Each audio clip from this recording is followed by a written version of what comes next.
Study IQ IAS, अब तैयारी हुई अफोर्डेबल। नमस्कार दोस्तों, जैसा कि आप सब जानते हैं प्रीलिम्स 2023 अब काफ़ी नज़दीक आता जा रहा है। हमारे पास तकरीबन 8 हफ्ते हैं और ये वो दौर है, लास्ट के 2 महीने वो दौर होता है जब बहुत सारे सेल्फ डाउट, बहुत सारी एंग्जाइटी, आप सब इन चीज़ों से डील करते हैं। सिलेबस कंप्लीट करने की होड़ है, we all are rushing syllabus, ये भी कर लें वो भी कर लें, सब कंप्लीट कर लें, और फिर कहीं ना कहीं दिमाग में ये डर है कि ये नहीं हुआ या ये छूट गया तो कैसे होगा, टेस्ट नहीं दे पा रहे हैं, या बहुत सारे डाउट्स आपके दिमाग में होते हैं। ये वीडियो इसी पे केंद्रित रहेगा कि लास्ट के जो 2 महीने हैं, 8 हफ्ते हैं, इसमें आप लोग जो कॉमन डाउट्स फेस करते हैं, मैंने 8 ऐसे कॉमन इश्यूज उठाए हैं जो आप लोग फेस करते हैं, और उन सारे 8 इश्यूज के बारे में हम बात करेंगे 1 बाय 1। ठीक है, इस दौरान या इस समय यूजुअली मैं 2 तरीके के एस्पिरेंट से बात कर रहा हूं। ठीक है, 2 तरीके के एस्पिरेंट्स हैं। पहले जो बहुत एंग्शियस है, काफी एंग्शियस है वो, ठीक है, और इतनी ज्यादा एंग्जाइटी है कि दिमाग में ये भी आ रहा है कि क्या ये अटेम्प्ट हम स्किप कर दें और 2024 में देते हैं, क्योंकि सिलेबस शायद 50-60% ही हुआ है, 70% ही हुआ है, और अभी काफ़ी चीज़ें करनी है। उसमें रिवीजन कैसे करेंगे, टेस्ट कैसे करेंगे, बहुत सारी दिमाग में बहुत सारी उलझने हैं कि एनीवे हम फेल कर जाएंगे अगर करेंगे तो। ये आपकी एंग्जाइटी और सेल्फ डाउट की वजह से हो रहा है। ठीक है, दूसरे ऐसे टाइप्स ऑफ एस्पिरेंट्स हैं जिन्हें पता है कि हाँ काफ़ी चीज़ें हैं करने को, but they are taking baby steps. ठीक है, कि वो समझ रहे हैं कि हाँ काफ़ी चीज़ें करनी है, कई चीज़ें हैं करने को, लेकिन उन्होंने उसको डिकोड किया है और उस पर कंसिस्टेंटली काम कर रहे हैं। जो सिलेक्ट होते हैं वो ये सेकंड टाइप ऑफ एस्पिरेंट्स होते हैं, जिन्होंने अपनी प्रॉब्लम को आइडेंटिफाई किया और उसको पार्ट्स में ब्रेक किया, और फिर एक एक पार्ट को इंडिपेंडेंटली और इंडिविजुअली डील करते हैं। मेरी कोशिश ये रहेगी इस वीडियो में कि आप सब भी ये चीज़ कर पाएं। ठीक है, आप जो प्लानिंग नहीं कर पा रहे हैं, एंग्शियस हैं बहुत ज़्यादा, और समझ नहीं आ रहा है कि कैसे हम सारी चीज़ों को मैनेज करें, मेरी कोशिश ये रहेगी कि मैं आपकी उस प्रॉब्लम को पार्ट्स में ब्रेक करूं, ठीक है, और आपको एक एक पार्ट, एक एक प्रॉब्लम को डील करने में आपकी मदद करूं। ठीक है, तो इसीलिए मैंने 8 कॉमन डाउट्स चूज किए हैं। सबसे पहले की हम बात सबसे पहले कर लेते हैं एंग्जाइटी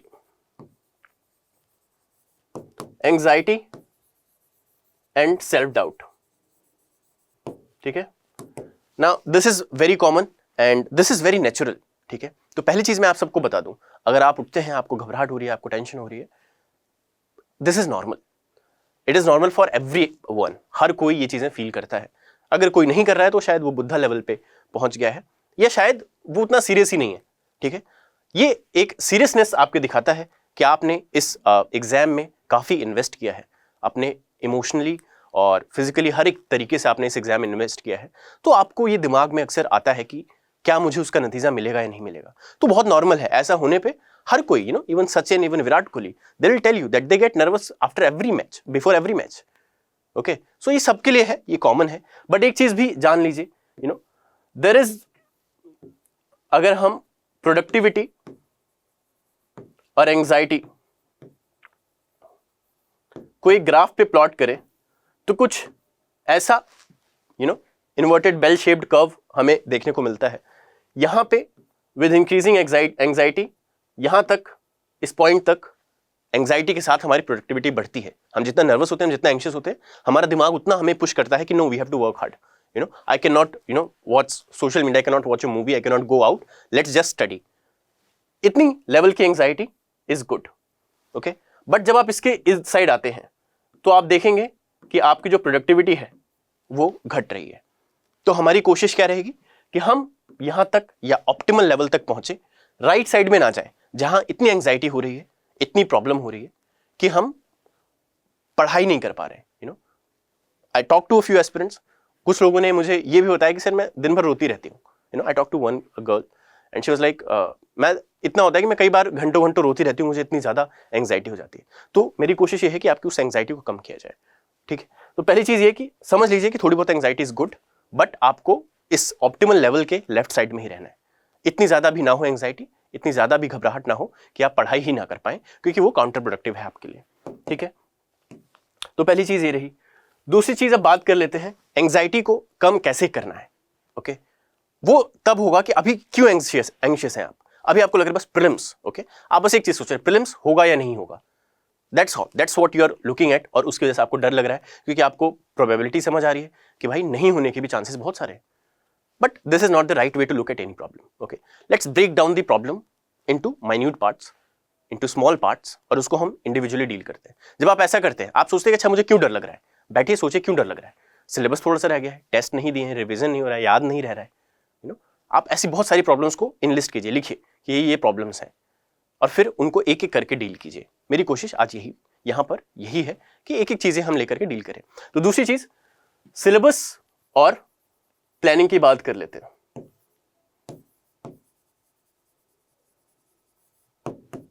ठीक है, सिलेबस और प्लानिंग की बात कर लेते हैं. पहली बात तो ये कि I want to assure all of you that किसी का भी 100% सिलेबस कंप्लीट नहीं होता है. I have cleared 3 prelims, 3 mains, I have appeared for 3 interviews, I am already in the service, okay, but मेरा भी आज तक सिलेबस कंप्लीट नहीं हुआ है. बहुत सारी चीजें ऐसी हैं जो मैंने स्किप कर दी थी. ये सबके साथ होता है. 100% syllabus completion in UPSC is a myth. आपको टारगेट करना है 80 to 90% सिलेबस. ठीक है, आप मे बी अभी 60-70% पर हो, आप मे बी अभी 60-70% ऑफ सिलेबस पे हो, and I can assure you that इस 60-70% से तकरीबन 80% of the questions will come, क्योंकि हम सब स्टार्टिंग में जो कोर सब्जेक्ट्स हैं उस पर फोकस करते हैं. Polity, economy, modern history, environment, science and tech, you know, geography, ये 4-5 सब्जेक्ट आपने कर रखे होंगे इनमें से, और ये आपके 60-70% ऑफ द सिलेबस है. और इस 60-70% से कम 80% of the questions, even 90% of the questions यहाँ से आते हैं. तो let me first assure you कि अगर आप 20-30% आपका सिलेबस रह भी गया है और आपने कोर सब्जेक्ट्स को पढ़ लिया है तो उसको लेकर के बहुत ज़्यादा परेशान होने की जरूरत नहीं है. आप इसके अलावा भी, आप इसके बिना भी आप मैनेज कर लेंगे. ठीक है, सो ये रही बात सिलेबस की. अब प्लानिंग करते हैं. ठीक है, हमें बेसिकली जो भी बचा है उसको कैसे डील करना है. सो लेट्स सी हमारे पास कितना टाइम है. वी हैव अप्रैल एंड मई. मई में मैं लेके चल रहा हूं 25 डेज. ठीक है, मई में 25 डेज लेकर के चल रहा हूं क्योंकि लास्ट के 2-3 दिन थोड़ा रिलैक्स करना होता है और कुछ एक इंपॉर्टेंट सब्जेक्ट को रिवाइज करना होता है. उस समय थोड़ा फ्री माइंड हमें चाहिए होता है. तो तकरीबन हमारे पास 8 हफ्ते हैं अभी भी. ओके, नाउ एक बार आप लिखिए कि आपको करना क्या है. ठीक है, so let's first see what all do we have to do. क्योंकि प्लान करने के लिए सबसे पहले यह जरूरी है जानना कि करना क्या क्या है. तो हमें क्या करना है, we have to plan it 3 revisions.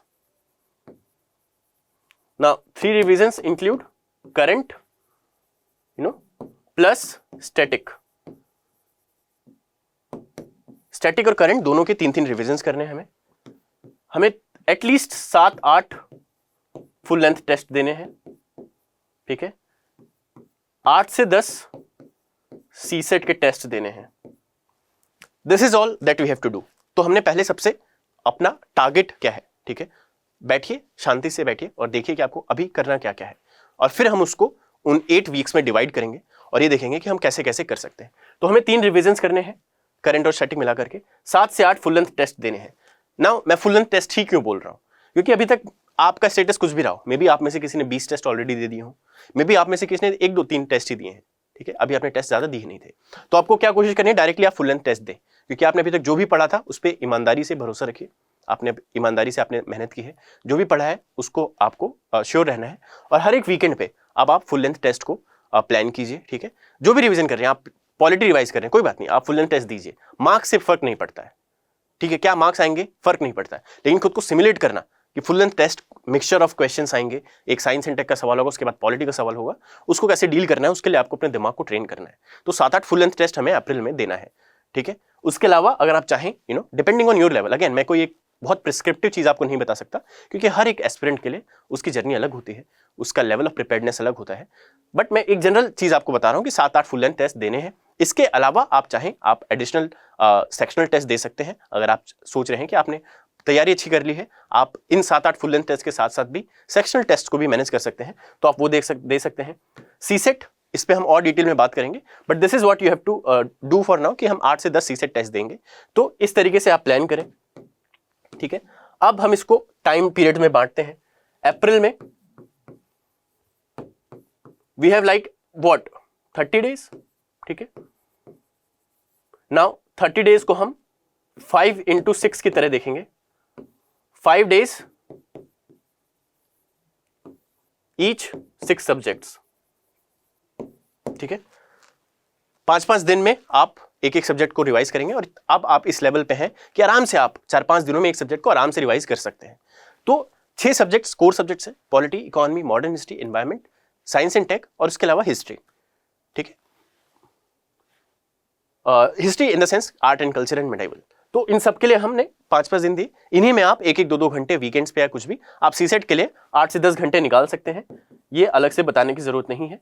आप 10-15 घंटे depending on your level of preparedness आप इस महीने में जरूर इतना सीसेट को दें। आप चाहें तो रोज आधे घंटे करें और 5-6 सवालों को सॉल्व करें, बट आपको टारगेट रखना है कि हमें 8 से 10 सीसेट के पिछले 10 सालों के या एटलीस्ट 8 सालों के सीसेट के पेपर्स हमें सॉल्व कर रहे हैं। अब आप उसको अपनी सहूलियत के हिसाब से टाइम में डिवाइड करें, बट अप्रैल के महीने में एटलीस्ट 5 सीसेट के टेस्ट जरूर सॉल्व करें, बाकी के हम मई में करेंगे, ठीक है।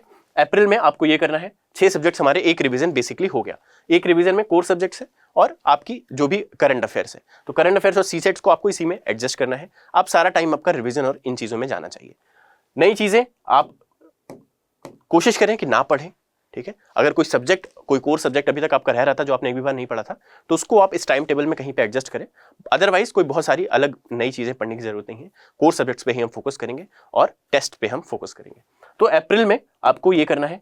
तो हमने देखा कि अप्रैल में हम एक रिवीजन, बेसिकली एक रिवीजन हमने अप्रैल में सारे सब्जेक्ट्स की कर ली। हमने डिसाइड क्या था, हम 3 रिवीजन करेंगे। अब मई में हमारे पास 25 दिन है, ठीक है। 25 दिनों में हम 15 या ऐसा कर लेते 6, 18, 18 + 7 में हम इसको डिवाइड करेंगे। 18 + 7 डेज, 18 डेज में 3 × 6 के हिसाब से देखेंगे, 3 days ईच फॉर 6 सब्जेक्ट्स, ठीक है। अब आप एक प्रॉपर रिवीजन हमने अप्रैल में कर लिया, 5-5 दिन एक एक सब्जेक्ट को देकर के। अब आप जब अगली बार उसको रिवाइज करेंगे तो आप 3 दिन में आराम से कर सकते हैं। हमने 18 दिनों में 6 सब्जेक्ट्स को 3-3 दिनों में एक एक सब्जेक्ट करके रिवाइज कर लिया। लास्ट के जो 7 दिन हैं, इसमें आप 6 दिन में 6 days एंड 6 सब्जेक्ट्स के हिसाब से देखेंगे। अब जब फाइनल रिवीजन होगा, क्योंकि अभी तक आप ऑलरेडी रिवाइज कर चुके हैं, तो जो फाइनल रिवीजन होगा उसमें आप इस लेवल पे पहुंच चुके होंगे कि आप एक दिन बैठे और एक सब्जेक्ट की जो भी इंपॉर्टेंट चीजें हैं जो आप बार बार भूलते हैं उन चीजों को रिवाइज कर लें। तो हमने 3 रिवीजन इस हिसाब से प्लान कर लिए, ठीक है। तो इसमें और सीसेट और करंट अफेयर्स की भी बात हमने कर ली। सो ये पहला ये दूसरा चीज या दूसरा टिप जो एक मोटी मोटी बात थी कि पूरा सिलेबस को हम कैसे मैनेज करें और कैसे 3 रिवीजन हम इफेक्टिवली कर सकते हैं। फुल टेस्ट वगैरह आप वीकेंड्स पे दें, ठीक है। इसके बाद अगली बात टेस्ट की ही कर लेते हैं। So this is the third tip, tests. Doubts क्या है, हाउ मेनी, ठीक है, which tests to give and score, कि सर स्कोर कम आ रहा है। A lot of people have this doubt, score कम आ रहा है, कैसे खुद को मोटिवेटेड रखें। पहली चीज की बात करते हैं, how many test do you have to give. मैं आपको बोल रहा हूं कि 7-8 फुल लेंथ टेस्ट मैं आपको जरूर कहूंगा कि इतना जरूर दें, 7-8 फुल लेंथ टेस्ट। इसके अलावा आप सेक्शनल टेस्ट कितने देते हैं या आप अपनी सहूलियत के हिसाब से, अपनी लेवल ऑफ प्रिपेयर्डनेस के हिसाब से डिसाइड करें, बट सब कुछ छोड़ छाड़ के 7-8 फुल लेंथ टेस्ट देने ही देने हैं। विच टेस्ट सीरीज, आप कोई से भी टेस्ट सीरीज दे सकते हैं, okay. Vision, forum, study IQ और इनसाइट्स, जो भी आपको टेस्ट सीरीज मार्केट में अवेलेबल मिलती है जो आप इजीली ला सकते हैं, कोई से भी आप दीजिए। और आई सजेस्ट कि अगर आप 7-8 दे रहे हैं तो 4-4 2 इंस्टीट्यूट्स के दे दें, ठीक है। 4 विजन के दे दें, 4 फोरम के दे दें। इससे क्या होता है, आपको डिफरेंट टाइप्स ऑफ क्वेश्चन जो सेट होते हैं वो आप कर लेते हैं और आपको अलग अलग तरीके से क्वेश्चंस के बारे में सोचने की जो बेसिकली आदत होती है वो पड़ जाती है, ठीक है। अब स्कोर की बात करते हैं। देखिए, स्कोर को लेकर के ज्यादा परेशान ना हो, but do one thing, find out the reason, okay, कि स्कोर कम क्यों है। स्कोर कम इसलिए है या तो आपने रिवीजन अच्छे से नहीं किया, या आप सिली मिस्टेक्स कर रहे थे, या वो क्वेश्चन से अटपटे थे, तो आप आइडेंटिफाई करें। आप पूरे जो गलत क्वेश्चन किए आपने, मान लीजिए आपने 50 क्वेश्चन गलत कर दिए, अब आप बैठिए और सोचिए कि कौन से क्वेश्चंस आपके बेसिक टेक्स्ट बुक से हो रहे थे। अगर वो गलत किए हैं तो आपने इतना % बेसिक गलतियां कर दी जो आपके रिवीजन की कमी दिखाता है। कुछ आपने सिली मिस्टेक्स कर दिए और बाकी क्वेश्चंस अजीब थे, आउट ऑफ द वर्ल्ड थे, तो कोई बात नहीं, उसको लेकर के परेशान नहीं होना है, ठीक है। एक चीज मैं आपको जरूर बता दूंगा कि टेस्ट सीरीज को प्रैक्टिस की तरह इस्तेमाल करें, उसके स्कोर को दिल पे ना लगाएं। हाँ, स्कोर कम क्यों है उसको आइडेंटिफाई करें, उसको इंप्रूव करें, ओके, बट डोंट वरी, उससे आपका कुछ फर्क नहीं पड़ता है। honestly saying that. Okay, because see, UPSC has to set 100 questions in a year. Okay, coaching institutes have to set up 10,000 questions. Now professors and people who are very well read, very well knowledgeable, experienced, they are setting UPSC question papers, 100 questions in 1 year. Here aspirants like you and me are setting, or some faculty are setting, but they can certainly not match the level of types of question that UPSC sets. तो यहाँ के test scores को आप दिल से ना लगाएं, वहाँ से जो नई इन्फॉर्मेशन मिल रही है वो ले लें, टेस्ट स्कोर कम क्यों है उसको आइडेंटिफाई करें, उस पर वर्क करें, ठीक है। और तो बेसिकली हमने देख लिया कि मोटी मोटी क्या चीज़ें हैं, कौन सी टेस्ट सीरीज देनी है, कितने टेस्ट देने हैं, स्कोर्स को कैसे एनालाइज करें और उससे डिमोटिवेट नहीं होना है। चौथा टिप, प्रायोरिटाइज। ओके, नाउ अब बहुत कम समय है आपके पास, अब आपके पास बिल्कुल समय नहीं है कि आप अननेसेसरी चीज़ों में समय व्यस्त करें। ओके, व्यर्थ करें, सॉरी। नाउ प्रायोरिटाइज का क्या मतलब है, जो सब्जेक्ट्स आपको करने हैं उसमें भी प्रायोरिटाइज करें। प्रायोरिटी की आपकी बेसिकली इफ आई से ऑर्डर क्या होना चाहिए, okay. Now this is the order of priority that you have to follow. Polity में क्यों कह रहा हूं, क्योंकि पॉलिटी में स्कोर करने की ज्यादा संभावना है। 12-15 सवाल भी आते ही आते हैं, 15 सवालों में से 12-13 सवाल सही करने की 100% प्रोबेबिलिटी है। तो 26-30 मार्क्स अगर आप यहां से एक सब्जेक्ट से ले सकते हैं और आपकी कट ऑफ 90, 92 या 95 रह रही है, तो हम क्यों ना यहां पे फोकस करें, राइट। तो पॉलिटी, इकोनॉमी, अगेन 12-15 सवाल आते हैं और सवाल बहुत ऐसे अजीबोगरीब नहीं होते हैं, या तो करंट बेस्ड होते हैं या आपके बेसिक कॉन्सेप्ट्स पे होते हैं। आप देखेंगे मॉनेटरी पॉलिसी, फिस्कल पॉलिसी से बेसिक सवाल वो पूछ रहे हैं कि रेपो रेट बढ़ा दिया तो क्या क्या चेंजेस आएंगे, उसी तरीके से अलग अलग चीजें पूछते हैं वो, तो बेसिक कॉन्सेप्ट्स पूछते हैं। मॉडर्न हिस्ट्री अगेन समथिंग जो आप स्कोर कर सकते हैं अगर आप अच्छी नॉलेज हो। फैक्ट्स रटने की जरूरत नहीं है मॉडर्न हिस्ट्री में, ये चीज समझ लें। History is not only about facts. Facts वाले सवाल बहुत ना के बराबर आते हैं। ज्यादातर सवाल होंगे कि आप अंडरस्टैंडिंग कैसी है, एक जो पूरा टाइम लाइन है मॉडर्न हिस्ट्री का, उसकी अंडरस्टैंडिंग कैसी है, कौन से डिफरेंट फेजेस थे, कैसे जो हमारा फ्रीडम स्ट्रगल था वो प्रोग्रेस किया विद टाइम, वो चीजें आप समझने की जरूरत है। Environment and science and tech again very important for prelims perspective. मैं इसको और आगे रखता, इनफैक्ट मैं शायद पॉलिटी के बाद ही रखता, बट क्योंकि ये चीजें थोड़ा श्योर शॉट है कि आपने कोई एक सोर्स से पॉलिटी क्या है, इकोनॉमी क्या है, मॉडर्न हिस्ट्री क्या है, उसको आप रिवाइज करेंगे, उसको ज्यादा अच्छे से कर पाएंगे, इसलिए मैं इनको और आगे रख रहा हूँ। Otherwise environment and science and tech are very very important, और उसको अच्छे से करके रखें। थोड़ा एनवायरमेंट में आपको बेसिक कॉन्सेप्ट्स और करंट करके रखना है, तो जहां से भी आप कर रहे हैं इस तरीके से आप कोशिश करें। अब इसके अलावा जो बाकी की चीजें हैं, art and culture and basically medieval history और एंशिएंट हिस्ट्री, ये सारी चीजें, एंशिएंट कल्चर और मिडिवल हिस्ट्री, ये सारी प्रायोरिटी में लास्ट में आती हैं, छोड़ना नहीं है। I will not suggest you to skip anything at all. सब कुछ करें बट इस प्रायोरिटी के हिसाब से करें कि अगर इसमें कोई कमी है तो आप इससे पहले इसको पूरा करें, इसमें कोई कमी है तो इससे पहले आप इसको पूरा करें।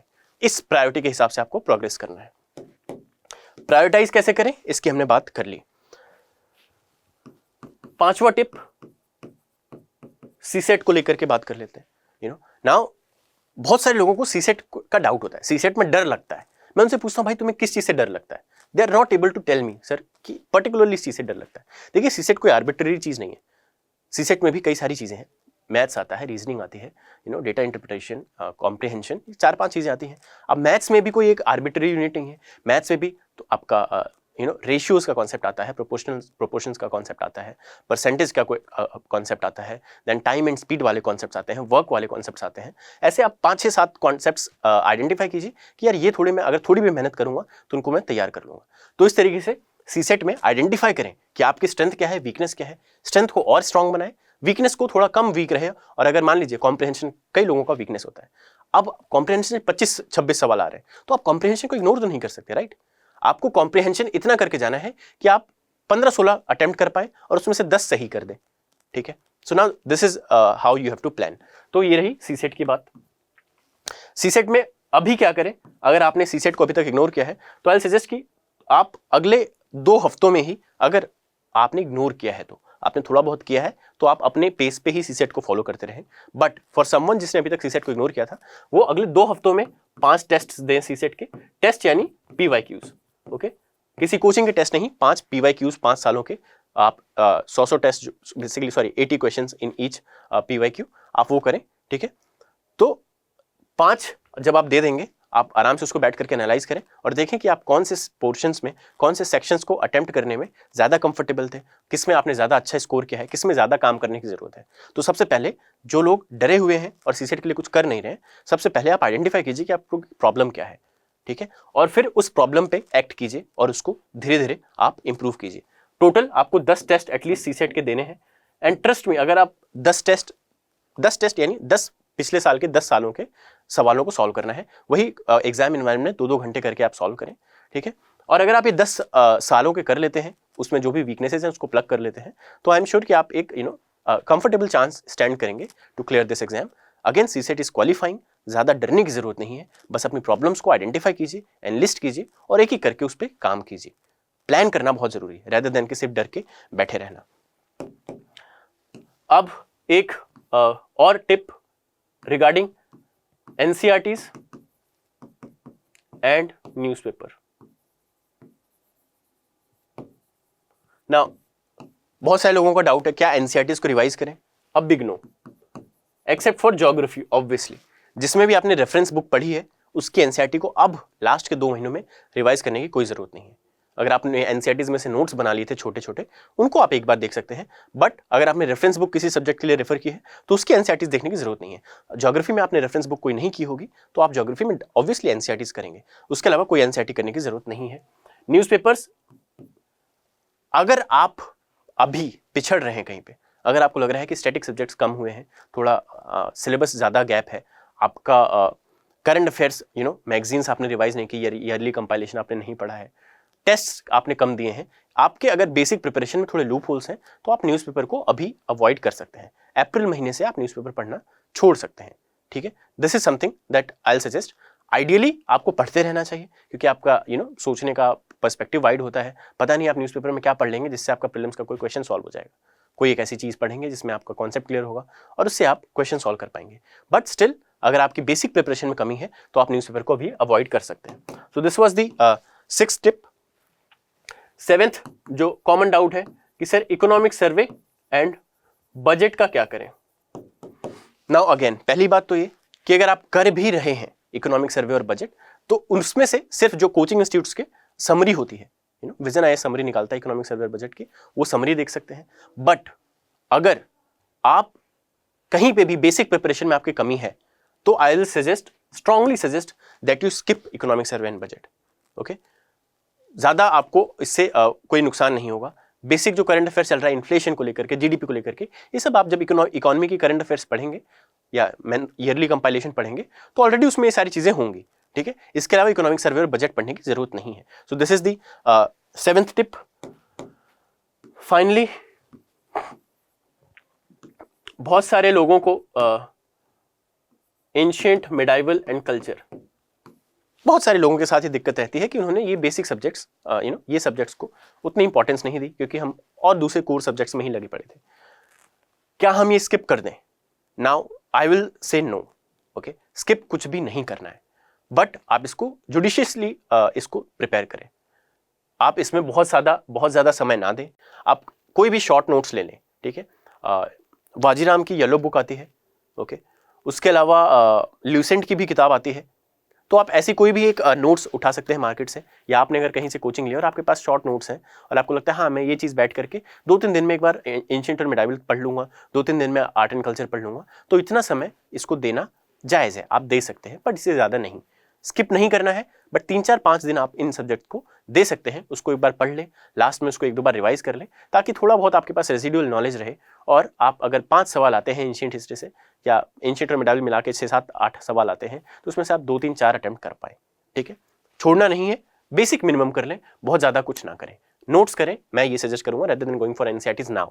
अगर अभी तक आपने इग्नोर किया था तो now is not the time जब आप NCERTs करें, ठीक है। So these were the basic tips which I wanted to give, 8 tips for last 8 weeks, okay, and I hope इससे ज़्यादातर आपकी जो डाउट्स हैं वो सॉल्व हुए हों। कुछ एक चीज़ें और बता दूं कि देखिए अब लास्ट के टाइम में बहुत इंपॉर्टेंट है कि आप अब हाइबरनेशन में चले जाएं, सोशल मीडिया से एकदम दूरी बना लें। मैं अदरवाइज मैं बोलता हूँ कि ठीक है आप मैनेज कर सकते हैं टाइम, तो आप सोशल मीडिया रोज़ आधे घंटे चला लें, बट अब आपके पास उसके लिए समय नहीं है, अब एकदम जान लगा देनी है, ठीक है। कोई रिलेटिव फंक्शन, सब चीज़ों को अवॉइड करें स्ट्रिक्टली। बर्थडे पार्टी, डिनर शादी, सब चीज़ें अवॉइड करें strictly. Now in last 2 months give your best, avoid everything that you can possibly, okay. और ज़्यादा नई चीज़ें ना पढ़ें, अब रिविजन्स, टेस्ट्स और कोर सब्जेक्ट्स पे ही फोकस करने का समय आ गया है। नई चीज़ें ना पढ़ें, कुछ एकदम ही छोड़ रखा था और वो इंपॉर्टेंट एरिया है, जैसे मैंने बोला आर्ट एंड कल्चर, मेडाइवल और एंशिएंट, अगर ये सब छोड़ रखा था तो इसको कोई एक इकोनॉमिकल तरीका आप ढूंढ लें कि कम से कम समय में ज़्यादा से ज़्यादा आउटपुट आपको निकल पाए और आप वहाँ से इसको कर लें। बर्नआउट को अवॉइड करने के लिए आप सब्जेक्ट्स को इंटरमिक्स करें, ठीक है। इंटरमिक्स सब्जेक्ट, आप अपने डे को बेसिकली इस तरीके से डिवाइड करें, 3+3 और 2+3+3+2। अब आप इस 2 घंटे में करंट अफेयर्स का ईयरली कंपाइलेशन रिवाइज कर सकते हैं, इसमें जीएस का एक सब्जेक्ट रिवाइज कर सकते हैं, इसमें जीएस का दूसरा सब्जेक्ट रिवाइज कर सकते हैं और इसमें आप टेस्ट दे सकते हैं। आज टेस्ट दें, अगले दिन उसको एनालाइज करें। आज 2 घंटे देकर के टेस्ट सॉल्व करें, अगले दिन 2 घंटे देकर के उसको एनालाइज करें। ये अगर आप करेंगे, इंटरमिक्स करके रखेंगे, तो आपके दिमाग को नई नई चैलेंजेस मिलते रहेंगे। जब आप एक ही सब्जेक्ट को 6 दिन तक लगातार पढ़ते हैं तो आपका दिमाग उसको एक्सेप्ट करना बंद कर देता है, सेम तरीके की इन्फॉर्मेशन वो एक्सेप्ट नहीं करता है, कंफ्यूज हो जाता है। तो ऐसे में इस तरीके से इंटरमिक्स करके चीज़ें को आप करें, ठीक है। So this was largely what I wanted to tell you. I hope you gain something from this, okay. कुछ चीज़ें आपने आज सीखी हों और आपके जो डाउट्स थे प्रीलिम्स को लेकर के, जो नर्वसनेस थी, जो एंग्जाइटी थी, वो इस वीडियो के बाद थोड़ी बहुत कम हो, okay. So that's it from my side. Thank you and study well, all the best, जय हिंद। स्टडी IQ IAS, अब तैयारी हुई अफोर्डेबल।